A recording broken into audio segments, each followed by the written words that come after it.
Good afternoon everybody. నా పేరు మారోజు రాజరాజేశ్వరి. చాలా రోజులకు అప్డేటింగ్ అయింది కదా, ఇల్లు సర్చింగ్లో ఉన్నమాట. ఈరోజు నిన్ననే షిఫ్ట్ అయినా. నేను ఖమ్మంలో రెంట్ ఉంటాను. నిన్ననే షిఫ్ట్ అయినా, నేను ఖమ్మంలో రెంట్ ఉంటాను. ఇక ఈరోజు ఎంత, డిసెంబర్ 11 అనమాట, 2025. ఇక టాపిక్లకు వెళ్దాం.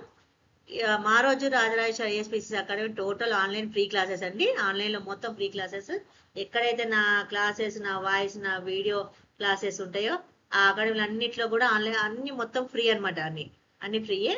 ఆన్లైన్ క్లాసెస్ అన్ని ఫ్రీ అనమాట. ఎక్కడెక్కడ నా క్లాసెస్ ఉంటాయో అక్కడ అన్ని ఆ అకాడమీలలో అన్నింటిలో కూడా మొత్తం అకాడమీలు అన్ని కూడా ఫ్రీ అనమాట. ₹1 కట్టనవసరం లేదు. మీరు మొత్తం మంచిగా ఆ అకాడమీలోకి వెళ్ళి ఫ్రీగా నేర్చుకోండి మొత్తం. ఇక టాపిక్లో వెళ్దాం. ఈరోజు వచ్చేసి జాతీయ పార్కులు అండ్ వన్యమృగాల సంరక్షణ కేంద్రాల గురించి తెలుసుకుందాం. ఇవి మనకు చాలా ఇంపార్టెంట్ అనమాట. రేపు థియరీ క్లాసెస్ ఉంటాయి, ఒక 2 days తర్వాత, 1 week తర్వాత. ఇక ఫస్ట్ క్వశ్చన్ వచ్చేసి, భారతదేశంలో మొత్తం ఎన్ని జాతీయ పార్కులు ఉన్నాయి అంటే, మనకు ఇండియా వైజ్గా మొత్తం ఎన్ని జాతీయ పార్కులు అంటే నేషనల్ పార్కులు ఎన్ని ఉన్నాయంటే 106. ఎన్ని? 106 ఉన్నాయి. 106 ఉన్నాయి. మరి విస్తీర్ణం ఎంత? 1.35% అనమాట. ఇక సెకండ్ క్వశ్చన్, భారతదేశంలో మొదటి జాతీయ పార్క్ ఏది?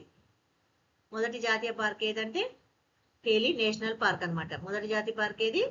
కేలి నేషనల్ పార్క్ అనమాట. మరి ఇది 1936లో స్థాపించారు. దీన్ని మొదట ఉత్తరాఖండ్లో నైనిటాల్లో మొదట ఏర్పాటు చేశారు. మళ్ళా ఆ తర్వాత దీన్ని 1973లో జిమ్ కార్బెట్ నేషనల్ పార్క్ మార్చడం జరిగింది, పేరు మార్చడం జరిగింది. ఇది గుర్తు పెట్టుకోండి. ఇక థర్డ్ క్వశ్చన్, 106వ జాతీయ పార్క్ ఏది? మీకు తెలిస్తే చెప్పండి, నెక్స్ట్ క్లాస్లో తెలుసుకుందాం.